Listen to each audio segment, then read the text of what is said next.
Hey everybody, welcome back once again to another episode of The Art of Photography. My name is Ted Forbes. Today I want to talk about photography as product and what is your product? What is the end result you get? And the reason I'm bringing this up, I get emails from time to time from people that are asking me, usually I think the common interest of the typical person who watches this show is they're seeking how to get better at what they do. They're seeking how do I get better as a photographer. They're looking less for the gear reviews because I don't do a lot of those unless they're old defunct gear. But really what I'm interested in on here is talking about how you get better as a photographer. And I think we're in an interesting transition period in the history of photography with the emergence of digital and the fact that you still have film out there. So there's several different mediums that you can choose to shoot on, which is very interesting to me. One thing I found though, that with digital images, if you look at the pre-digital age, everything was always tactile. There was always a negative that was a physical negative that you could hold. The print was something you could hold and see. And in the modern age, with between cell phone cameras, digital cameras, DSLRs, and really, it seems like the main method of display these days tends to be the internet.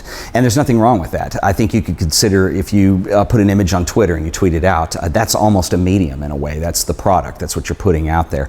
And so I think, you know, images obviously can hold a wide variety of different kinds of things.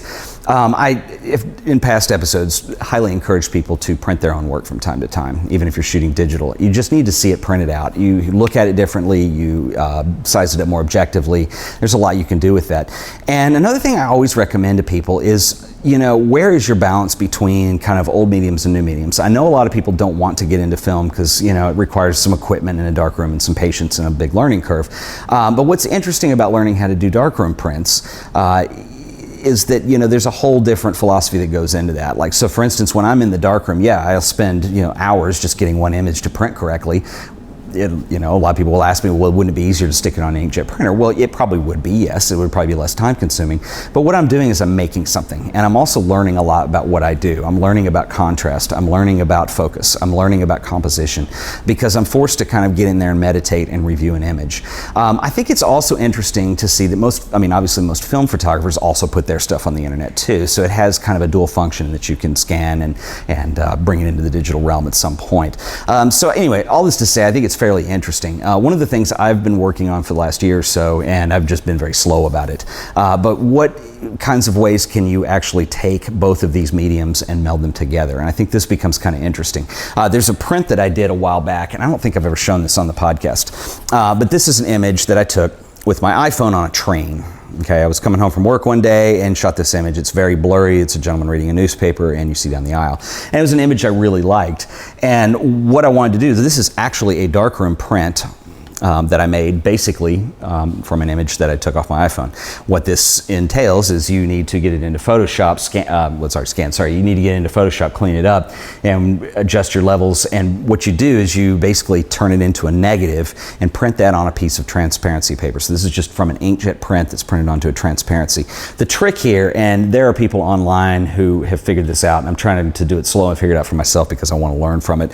But there's a lot of adjustments that you have to do with contrast because paper and digital are two kind of very different mediums. And so anyway, just it's kind of interesting that you end up having to kind of go in and do a lot of tweaking, make another negative. And it's a contact print that didn't go on an enlarger. That's actual 8x10 print that just was contact. So there's not a lot of burning or dodging. You do all that digitally. So anyway, all this to say is, you know, we're talking about product. And if you're trying to get better, if you're trying to figure out what's next for you, if you're trying to push your limits as a photographer, not that this is a great project, but it's these kinds of things that end up for me pushing my limitations further and knocking down walls sometimes because you never know where they're going to lead. And I think sometimes it's easy to kind of think about that is what is your product? What is it that you're producing?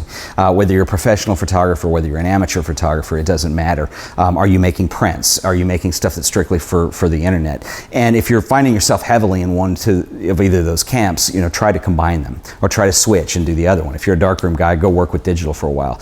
I remember a couple months ago, somebody gave me a half-broken battery, was dead, didn't work for more than about 20 minutes, but a little Canon point and shoot. It was a digital camera. camera, early one, and I had more fun breaking that and trying to get it to do things that it wasn't supposed to do for the next month until it finally died on me. But anyway, but it's that kind of experimentation that is going to get you to the next level. Whether or not you like the results, the point is to learn something, and the point is to try to cross mediums a little bit. If you're a digital photographer and you don't print your work out very much, order some inkjet prints. Get an inkjet printer and do them yourself. It's fairly easy and inexpensive to get fairly large prints online. And I think also print size is another thing to consider. Usually people want to get, friends of mine, myself included, tend to go with very big prints. Whenever I've done shows, I try to get the largest prints I can possibly do. And I've kind of taken back, I saw a show recently on some photography that was done in the 20s, and the best pieces in the entire show were some little Paul Strand pieces that were just like, little contact prints the size of 35 millimeter or medium format. And there was just something about the size of the images and the fact that they were small and they were put into fairly large frames. But it's sometimes bigger isn't always better. Sometimes smaller ends up with a bigger effect.